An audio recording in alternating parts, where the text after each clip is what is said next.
right-wing guy who was associated with Shirley Sherrod's firing. I said, how on God's green earth do I reinsert this narrative in which we get back into the facts of the case and get back into why for 4 weeks I was attacked by the institutional left. 4 weeks. 2 days before, there was a mechanism by which they could divert attention away from Obama's culpability on why he fired her without her due process. The day that it happened, I thought I had struck the bullseye because she apologized. I mean, the NAACP apologized for the audience's reaction, which was my point, and Shirley Sherrod blamed the NAACP for the entire situation. Next thing I know, I'm being pummeled. It became 4 weeks of it, while at the same time my entire email inbox was filled with hundreds of emails from people saying, this is about Pigford, this is about Pigford. I had never heard of Pigford in my entire life, and I really didn't address it until a couple weeks later. But people started to point out to me, did you see Lawrence O'Donnell's show on Wednesday? She was fired on Monday. It was a day in which I was traveling across the country and I thought everything was fine. It shut up the NAACP, which had been attacking the Tea Party relentlessly.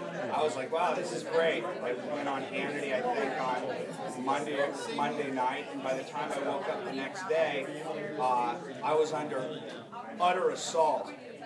By Wednesday, Lawrence O'Donnell on MSNBC was talking about something that I don't think anybody in the room or I would understand what he was talking about. He said that the Pigford settlement money of $1.15 billion was potentially going to be taken out of a supplementary war funding bill. What better place to hide stealth reparations by the rural black vote scheme that had been hatched? It's provable. I have no problem going on CNN, ABC News, and having Ben Jealous and Jesse Jackson and Al Sharpton. You bring the best of the organized left, and they want to call me a racist for pointing out their words. They're the ones who pitched this to people in the churches and at fish fries throughout the late 1990s, the early 2000s, all the way up to last month, where we went undercover into a black church where the head of the Black Farmers Association, Thomas Burrell, is still teaching, and at this point it was 150 people at this church, how they can fraudulently sign up to get their $50,000 check. I hate to, have gallows humor, but it's so blatant that it's funny. How does Thomas Burrell convince people to get their $50,000 check when these people have never farmed before in their lives? He basically is a preacher, and so he says, he invokes God at the very beginning, and he basically says God wants you to have this money, and basically alludes to slavery and reparations. Then he says Congress wants you to get this money, and the judge wants you to get this money.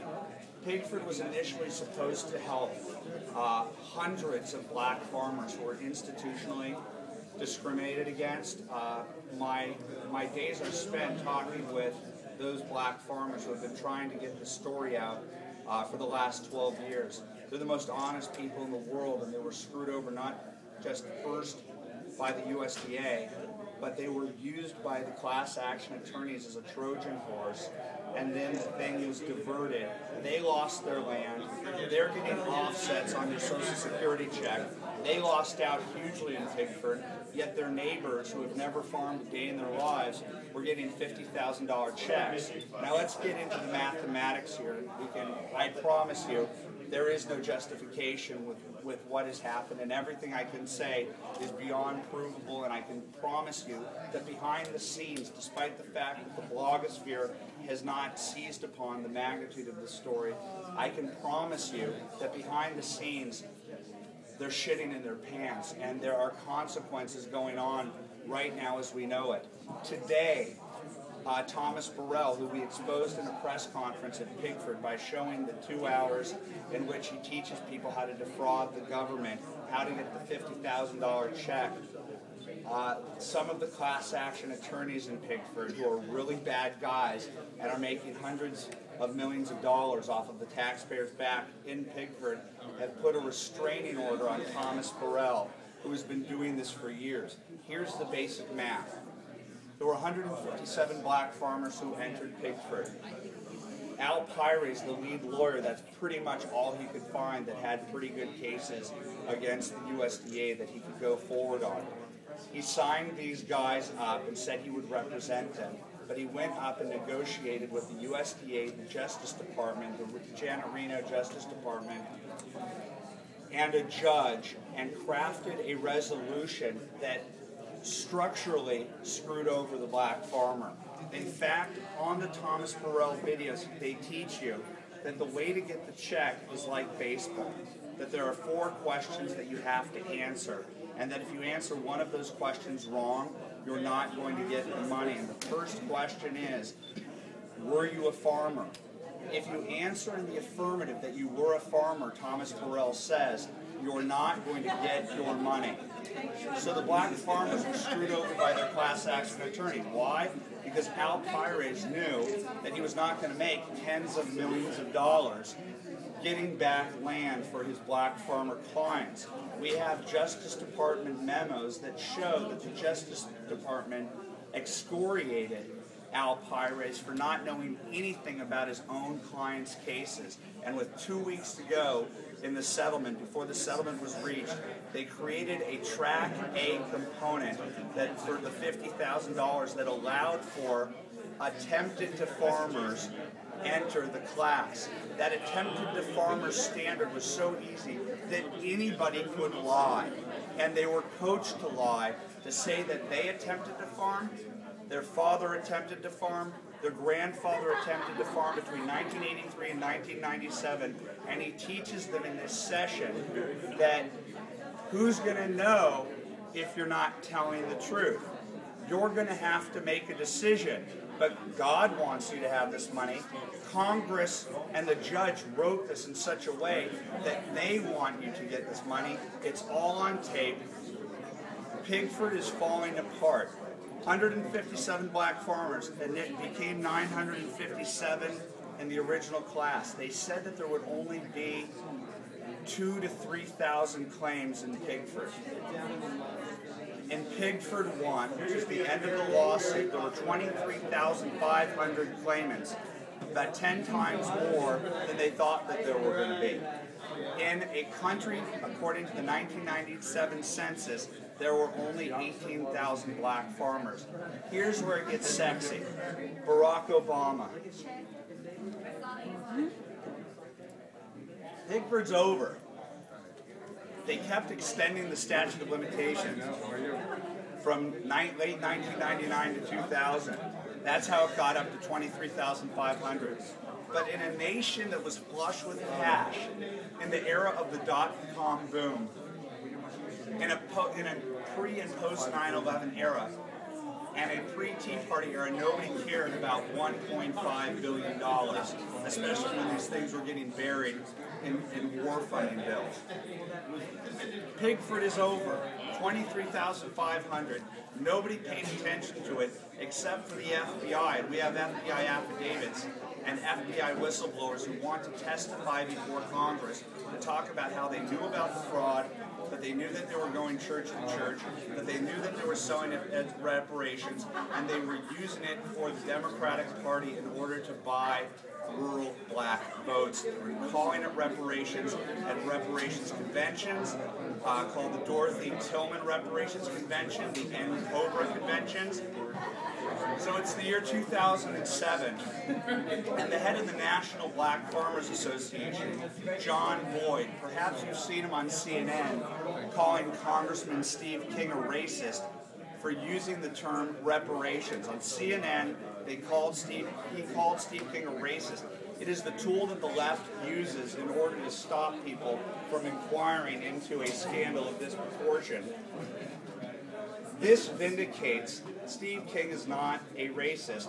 We have oodles of information in their own words, in Lexis, in documentary footage, in undercover footage, and from black farmers who lost their land and who I talk to every single day, who did not ever get their justice and reject that in their name reparations has occurred while they lost their land. You talk to the black farmers, they're pissed off that their neighbors who work as mechanics or who work as policemen are getting $50,000 checks and they got screwed over. So Barack Obama in the year 2007 is invited by John Boyd, the head of the National Black Farmers Association, to open up Pigford to extend the statute of limitations. The Congressional Black Caucus writes the bill. They've extended the statute of limitations before, and now they want to extend it again. Pigford's over, 23,500. We're talking about 4,500 more than there are black farmers in the country. How many late filers did Barack Obama become the sole Senate sponsor in the year 2007 trying to extend the statute of limitations? 72,000 late filers, which makes it 94,000 people getting in line to get $50,000 checks. The numbers don't add up. They're scared senseless because they got caught red-handed. It's why Shirley Sherrod got fired, because she was set to make the most amount of money in the history of Pigford. $13 million for their defunct communal, but I would say communist farm. They were basically socialist radicals. They had a farm that went under in 1985. They reconstituted that farm and sued the government for $80 million in 1997 and lost. They re-entered the same complaint in essence through Pigford and got $13 million for New Communities, Inc. and $300,000 between them for pain and suffering. Who is Shirley Sherrod as relates to this? Is she peripheral or is she central? I think she's somewhere in between. Think about this. She worked for two entities since 1985. Farmers Legal Action Group and the Federation of Southern Cooperatives. What are those two organizations? If you were a black farmer like Jimmy DeSmute, or Eddie Slaughter, or Jimmy Head, or Abraham Carpenter, or Cecil Rewington, the guys that I talk to almost every day or at least every week for months and months on end, Shirley Sherrod was the person that the black farmers would go to say, Pigford has screwed us over. But Shirley Sherrod is one of the only farmers to have gotten money, and the most amount of money in the history of the Pigford settlement. They put her in the Pigford Monitor, which worked with the judge, which audited the Pigford settlement.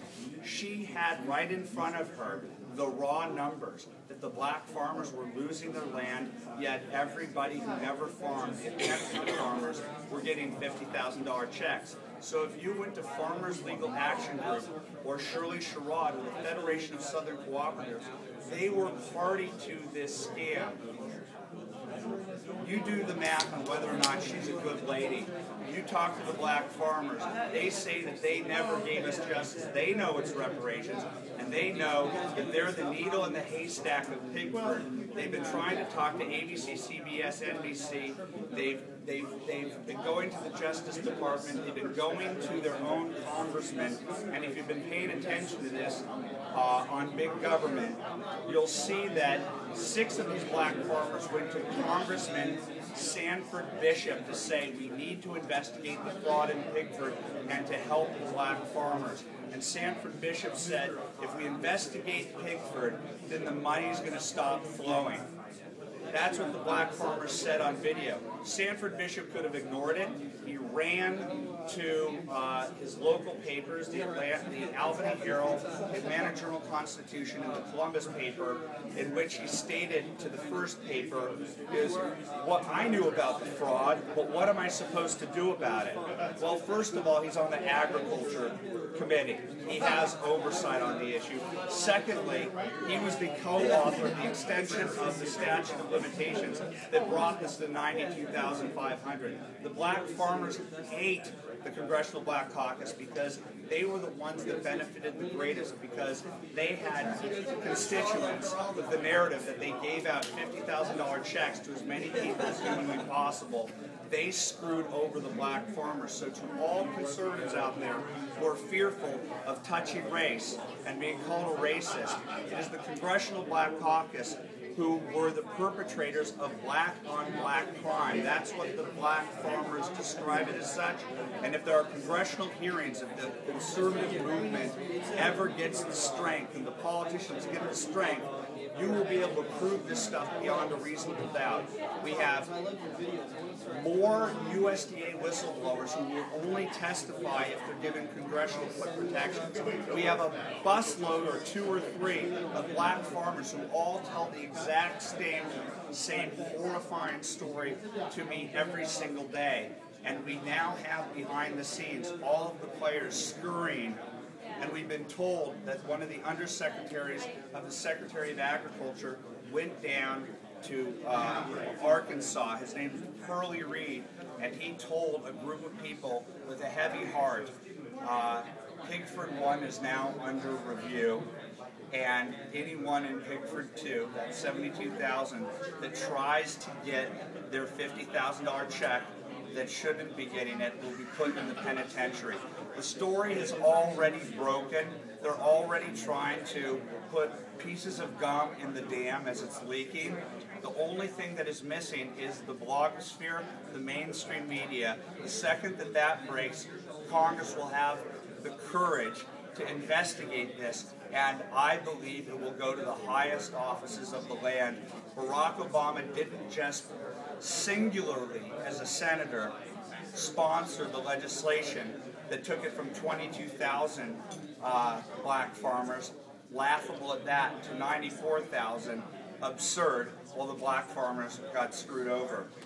He also intimidated a witness, and we can show you the letter from Barack Obama, the senator, to Mike Johans, the Agriculture Department, head of the Agriculture Department under Bush. Her name was Kim DePasquale. She worked in the Fredericksburg, Virginia Farm Service Agency loan office. And she raised the specter that if Pigford was extended, that it would be awful. He found out about that. That was a whistleblower saying, hey, we've got a problem here. And she quoted her African-American boss who said that it would be awful. They knew it was awful because they knew that this was fraud. And Barack Obama could not afford, because he had invested in Pigford, that it would be exposed, because he had zero legislative track record. But why was he the sole sponsor of Congressional Black Caucus crafted legislation in an election year? I'll end it on this note. This isn't my narrative. This is the narrative of a documentary that was made in the year 2000 by the Vice President of the Black Farmers and Agriculturists Association. His name's Dr. Ridgely Muhammad, the Minister of Agriculture for the Nation of Islam. And his farm is a few miles away from Shirley Sherrod's defunct New Communities Inc. They're friends. He did a documentary that we are in possession of called The Snakes and the Reparations Grass, Anatomy of a Scam. In that video, he talks about why this was crafted to help the Democratic Party get out the votes. This is a vote scam. Barack Obama has his fingerprints all over it. The black farmers were screwed.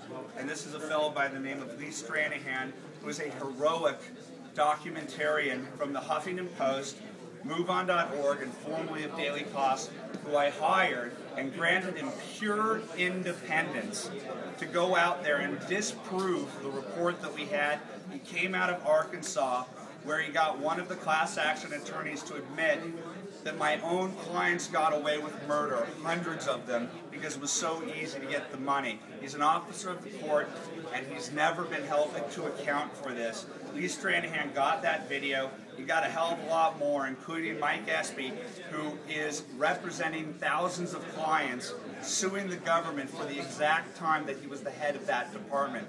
There are so many people who should be in orange jumpsuits as relates to this, and the President of the United States should be ashamed of himself for doing this to the black farmers. He told Shirley Sherrod, "You need to read my book." That was his response to his firing her because she thought he wasn't in for the cause. He should watch our documentary because he went against the black farmers. He should be ashamed of himself because if he believes in social justice and economic justice, he certainly did it for the black farmers of Pigford. This is Lee Stranahan. Hi everyone. The thing I would say is, when Andrew and I talk, we just met each other for the first time a couple days ago. I've been on the road 2 months. We've been to 10 states doing interviews. We've done over 14 hours of interviews. When Andrew and I talk about this stuff, we spend half the time talking about the issue and half the time talking about how to get media traction on this. So we really need you guys. If you ever have any questions, my name is Lee Stranahan. My email is lee@stranahan.com. If anyone needs my phone number, I'll give it to you. If you have any questions about the story, I'll give you anything you need to. It's a complex story, but we're really trying to get traction. And